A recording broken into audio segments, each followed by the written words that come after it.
Hey guys, my name is Nina Means. I'm the director for Austin Community College Fashion Incubator, and this is our Workshop Wednesday series.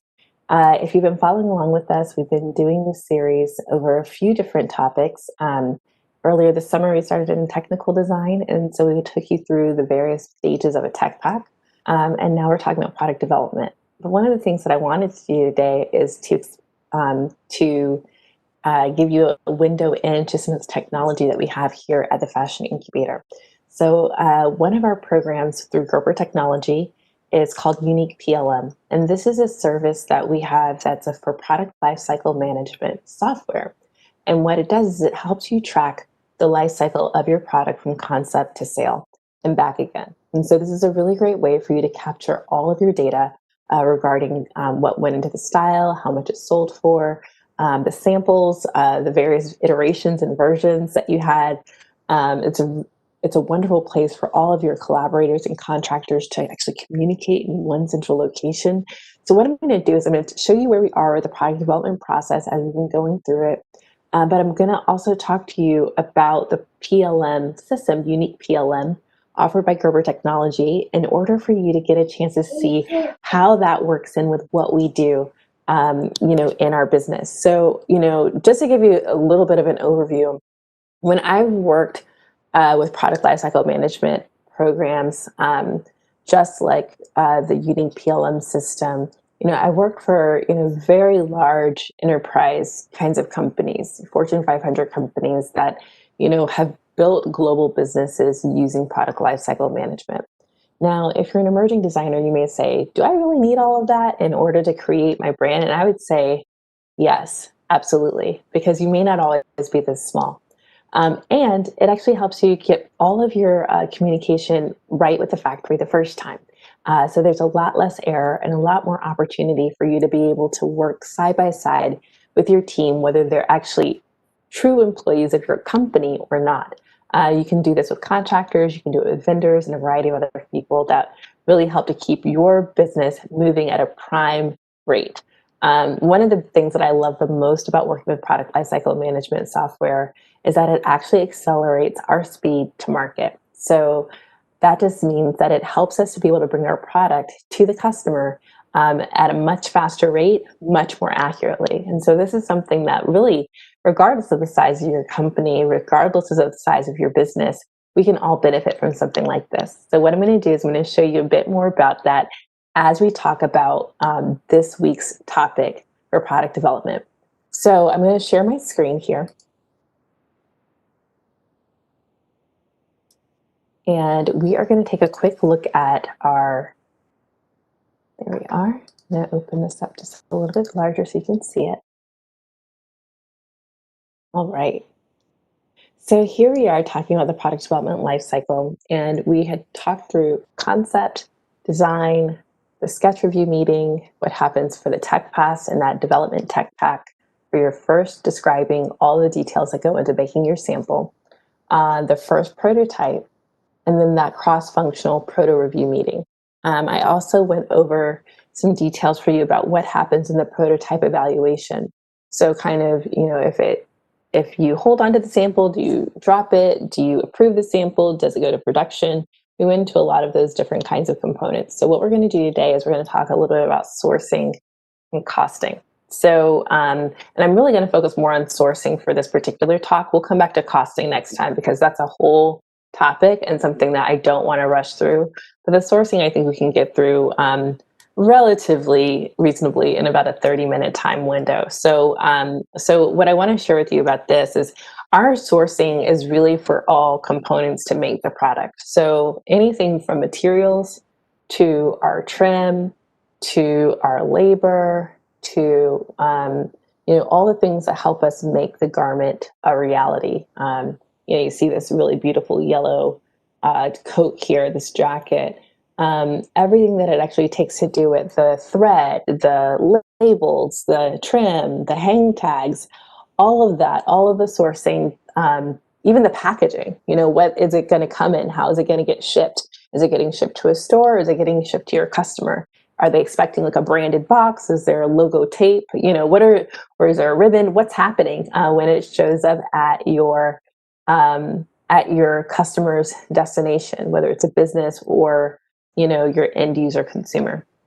And so all of these things are getting accounted for in the product development space, because once we multiply this out by however many units you're planning to produce, this is now when we want to make sure that we've done our due diligence to get everything at the best possible price as possible, and to know what our thresholds are for moving into discounted rates. As an emerging brand, I found it really challenging to be able to negotiate for my material, because I was just one brand and my volume was very small. When I designed for American Eagle Outfitters or for QVC, because the units, the number of products that we were producing per style were much more prolific, there was a lot more of them. This is the time when I felt that I would see these incredible prices per yard, and I would say, or per meter, and I'd be like, wow, how did they get 186 or 255 per yard on that particular material? And a lot of it had to do with how much they purchase. So I want to talk to you guys a little bit about, just 3 different areas about material sourcing, just to give you a bit of context about, what areas you should be looking at and how do you initiate that conversation. Who should you initiate that conversation with? How to do the conversation may need to be another talk. So we'll if you guys are wanting to know more about how to have that dialogue with the vendor, we can do a separate video on that. I've done entire lectures on that dynamic, and that's something that I think is really worthwhile something really worthwhile for us to get into. But definitely it will be dependent on your on your product. It'll be dependent on where you're shipping from. There's a lot of other things that are coming from that. So we can go into that in a bit more detail if you're interested. But what I want to do is to talk to you guys a little bit about this material sourcing. But in order to do that, I'm actually going to share. Let's see. I believe I can share my web browser here. Let me stop sharing, and then I'll pick the one that I want to share with you. Let's see. There's a screen here that I want to show you for, this is the one, for the unique PLM system. And this is something that I think you guys will really be excited about if you are trying to, really understand your product and the sourcing process. What I'm going to do is I'm going to leave this. I want you to see what it looks like whenever you sign in. So whenever you sign into the Unique Cloud PLM, you're going to see a screen that looks very similar to this. It's the Gerber Unique PLM system. And all of my username and passwords are already loaded up here. So I'm just going to log in. And whenever I go into Unique PLM for the first time, I see my name or my brand's name here, and then all the details of different actions that I can take along the left-hand side of the menu. So whenever I can set my color and create my own color palettes. I can even keep a history of the colors that I've used by palette type or name. There are different color libraries that are available to be able to determine what colors should go into my collections. I also have the ability to search colors as well. So if there are things that were done, I can see who created the color. I can see what kind of palette it is, what the palette name is, and kind of keep track of all of my colors, which is really important still whenever I'm looking at what my material sourcing is, because every time I change the color for my material, it's going to add cost. So what I want to do is to kind of show you guys what the material section actually looks like and what kind of information we capture when we're doing material sourcing. So on the left-hand side, you see this area called material. And what gets captured in this space is the material type, material number, the material name, what season and year it was introduced, whether or not the material is active, where it was created, what date it was created, if it was modified, and what who modified it and what the modified date was. So at the top, it'll always give you the opportunity to sort your columns based on these various pieces of information. But typically, whenever you're putting in that data, what you're going to want is to be able to keep track of all of the different materials that you've used. And this is actually really important. So whenever we work this way for, I'm going to give you guys an example from material sourcing from American Eagle Outfitters, and then when it would come into PLM. So we worked on a brand new cut and sew knit t-shirt dress program. The t-shirt dress is really popular. I think it was for the 2013, 2014 spring season. And so we had, to develop a new material, develop all the fibers, what blend of cotton, rayon, spandex, what have you. And this is anecdotal. This is not actual in terms of what the material and product was, because that's proprietary. I can't share that. But it was a blend of fibers that came together to be able to create the fabric, the material that we were then going to make this entire collection out of for 60,000 dresses globally. So whenever we were looking at creating that material, we had to make sure that several things were in play. That the quality of the material was accurate, that the ability to color it the way that we wanted it to be done, how the dye reacts with the fibers, all these different things. It's a lot of science. We don't really have a ton of time to get into that right now, but the short story is that we would get different materials with different costs, and then we would test them in different styles to see how they performed. Once we knew that they performed the way that we wanted them to, we would have someone literally wear them around and do a wear test and report back on how the product performed, other designers or buyers or whomever around the office. And we would actually test the product as well as going to a more technical testing where you test how long it takes before the knit starts to pill. All these things get tested in this space. And then once we've decided that this is in fact the fabric that we want to go forward with to be able to do the collection, then we would start to look at bringing it into a product lifecycle management software program. So this is really where it becomes key for us to be able to keep track of all of that hard work that went into deciding whether or not that fabric was validated or not. Whether or not that fabric was appropriate to move forward in the collection. So the sourcing isn't just finding, yes, I like this fabric in this color. It was, does this fabric perform the way that I need it to for the product that I'm planning it for?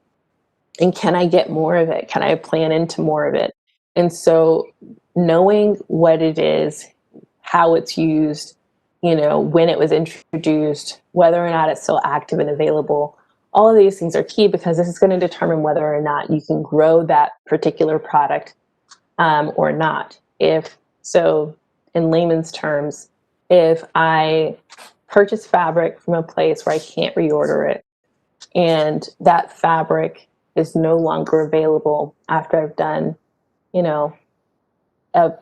a wonderful sale of t-shirts, and now I want to go back and sell that t-shirt again, that fabric is no longer available. Now I can't do the same product. I've got to find something that's similar and risk the fact that that may not be good enough for the customer anymore. The customer may notice and decide that it no longer serves their needs and find a substitute with another brand. So keeping track of the material becomes really, really important because it's one of the first impressions that are made on the customer. So what feels like forever ago, I was just having a conversation with one of our teammates about how the last 6 to 8 months feels like 5 years for some reason, yet all just yesterday. Back in the days when we used to walk through stores and touch clothes and try them on, which feels like forever ago, when we used to do this, you would literally walk down the racks and drag your hand across the material. Who does this? I do. And I've seen millions of people do the same thing. Not visually millions, but I've seen quite a lot of people do it, right? And they the first thing you do is you stroke your hand across the rack and you see what feels nice. once you hit something that feels nice, you stop along the rack and you say, what's this? And then you say, do I like the color? These are the first two decisions that are made. Do I like how it feels? And do I like the color? And then I'll find out, is it a button-down shirt? Is it a pullover? Is it a dress? Is it a jumpsuit? Is like, what is this that I'm actually looking at? But a lot of times, how it feels and the color impression are the first two things that happen, and that's what you get to capture in PLM and make sure that you don't miss out on it again in the future. So, yes, you can keep a spreadsheet. Yes, you can keep a Word document. Yes, you can send yourself an email or a voice recording. However, what you don't get with that is the ability to share it seamlessly with all of your partners, and you don't have a consistent way to keep track of that in a long-term sense and an easy way to recall to build your future collections. And so one of the things that speeds this up is that it just kind of starts to train you as a younger designer to catalog all of your work and all of that research and all of that activity in a space where you can track it in the future, which is really key. So one of the things that I really appreciated about kind of going through that process as a young designer, working for these larger brands, was that, in that material sourcing process, we would, do all the testing that I mentioned to you before. We would ask for the costing, which was just how much is this per yard, and then we would start to design the product based on what we learned about what was going on with that material. So if it draped well and it had a really nice swing to it, or if it was really had a nice structure, that would determine what we were actually going to design and make out of that material. But it was always helpful to know that we could go back to that. So this is really where we keep track of all those things. So here it has like the material type, wovens, trims. If you had knits here, it would say knit. They even have the threads accounted for. The material number would be, looks like they use WOV for woven, and then they started naming it 00016. So it looks like they started at 00001 at one point, but then they've gone to 16 here, maybe even 17.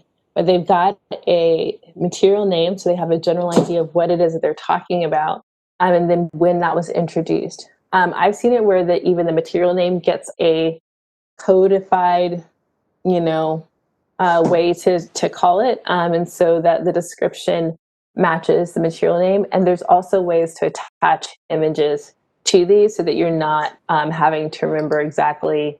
Let me see if this is gonna. Yes, you can click on this quick thumbnail. You can actually see what these materials look like so that you're not trying to remember them from memory. That's just really difficult for a lot of people, especially creatives, to kind of memorize all of your materials by code. Some people operate that way and pull numbers in their head, and that's great for those people. But there's also people who need to be able to actually see a picture. And so there is an option for you to be able to actually see the images on the far left side to know what it is that you're referring to so that you choose the right trim. Nothing's worse than choosing the wrong trim. I have accidentally chosen the wrong trim before and have had to do a very quick fix to be able to get the right trim to the factory in time for production. So we had a situation where we had actually ordered, we had changed the style. So product lifecycle management is awesome for this.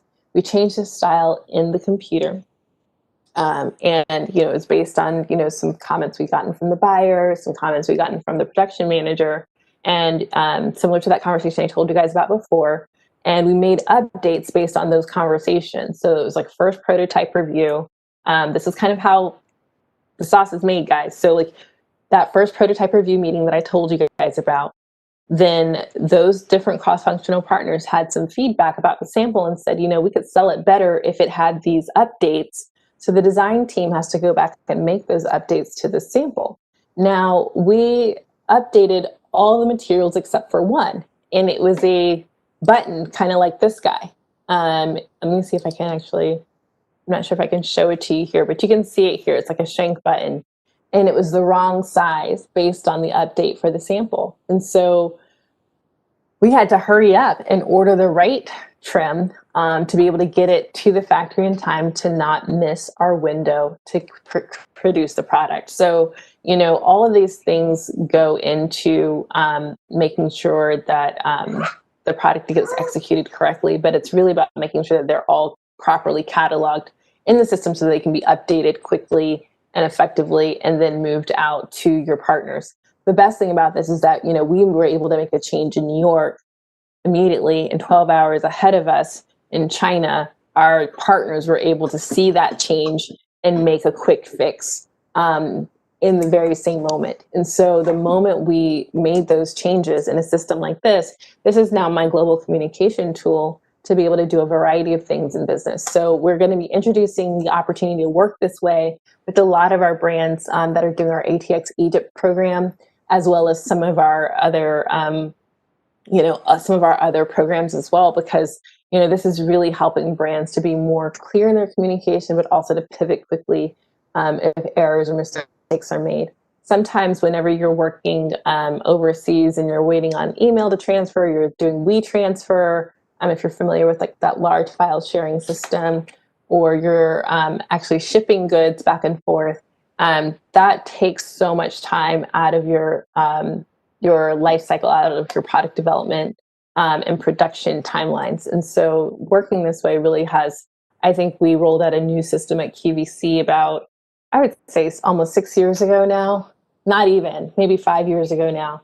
And I will tell you, we shaved off, at least from our business unit, at least 3 weeks, to get the product to market, which is a lot of time that would have been wasted, back and forth over email, back and forth over attachments, back and forth over versions being saved on Google Drive or, our servers at our company. It just streamlined so much of our work to be able to just choose quickly, from these different spaces. So the material searches here, it actually allows you to group a lot of your materials. So if you were doing all of your materials for fall 2020, that everything that would have been needed to work from and for fall 2020 would be here.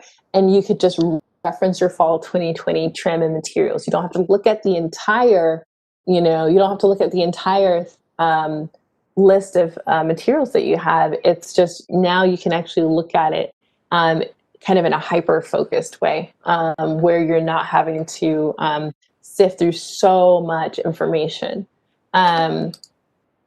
The other area that I wanted to show you was the sourcing area, and this one's not built out as much for show, but again, whenever you're talking about, pulling all of your materials together, all of the vendors and trim and mills that you work with, you're going to want to catalog and characterize the factories that you're doing business with, so that you're able to manage your so that you're able to manage yourself, with where did you get certain deals, where did you get certain opportunities in the market, and you'll want to, I'm just going to stop sharing here. It's coming, baby.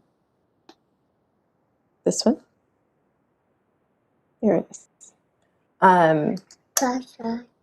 So what you're going to want to be able to do is to keep track of everything that's happening. The actual process of sourcing your materials, though, is a much larger conversation. And I think it was just easier to show you in product lifecycle management, like where and how that shows up and when those things might be changing.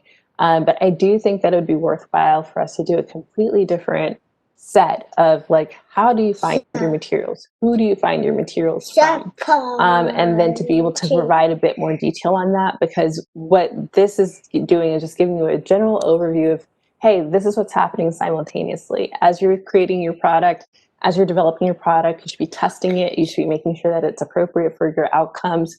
You should tailor it up, which just means try it in a sample to make sure that it works appropriately. And then you need to catalog it. You need to know exactly what you used, what you spent so much time testing and retesting to make sure it was appropriate for your customer, and put it in a system where you'll be able to come back to it in the future. So, during this talk, we can do something of that nature, which I think is a really great opportunity for you guys to see our Grower Unique PLM software system. But I think in the future, what you'll see is the opportunity to talk a bit more about how do you source your materials?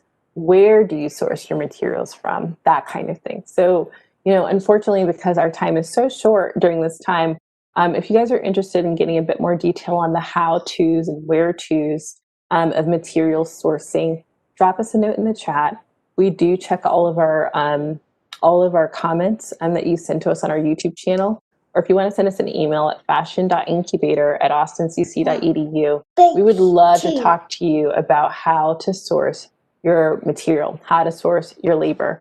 We do have some wonderful resources here in the Austin area that are very familiar with how to do this. We can point you in that direction. We love to refer to local resources like Stitch Texas and Bluebonnet, and some of the other, Gallery One Point, who do these kinds of services here locally in the Austin, Pflugerville area. White Stars, now Kezie. So, we definitely want to make sure that we support our partners with connecting you with their resources. But ACC can also support that as well as, but I would have you guys consider us more like if you're working with like a Veda Institute. We do a lot of work with our students, and we do a lot of work with startups. And so it's really kind of introducing them to that process. And so you may want to consider working with some of our local product development partners. And then if you're like, hey, you know what, I really, we've reached out or they're at capacity, then come back and see us. And just know that we'll be working with students to help them learn how to do these things on your behalf in the future. And we'd love to teach you as well. So again, that's kind of how we typically try to, deal with that here in our local community, because what we don't want to do is we don't want to, what we say is we don't want to cannibalize business from our local partners. So we are here to support the development of our fashion industry and not to take away. But we do want to make sure that you have resources and access to the things that you need. So if you have questions, definitely reach out. If you're not sure how to connect with some of those other resources I mentioned, feel free to contact us. Send us an email at fashion.incubator@austincc.edu or drop us a note in the chat. We'd love to create additional content to teach you how to interact with these various businesses so that it's a profitable engagement for both you and the business. It doesn't really serve you to create product that's not going to sell or things that you can't refresh or reorder. So we'd love to kind of show you how to do those things so that you can build a successful brand. That's really why we're here. We believe in your ability to create, meaningful, lasting fashion for really the life to come. Our new life starts now. COVID-19 has forced us into that, and we're going to lean in. But we do believe that you guys have an incredible opportunity with some of the resources here from the technology standpoint, as well as some of our local folks in our neighborhood for fashion. So definitely send us a note. If you haven't started following us on Instagram, Facebook, Twitter, or on our LinkedIn, it's ACC Fashion Incubator. Actually, on Twitter, it's ACC Fashion Incube.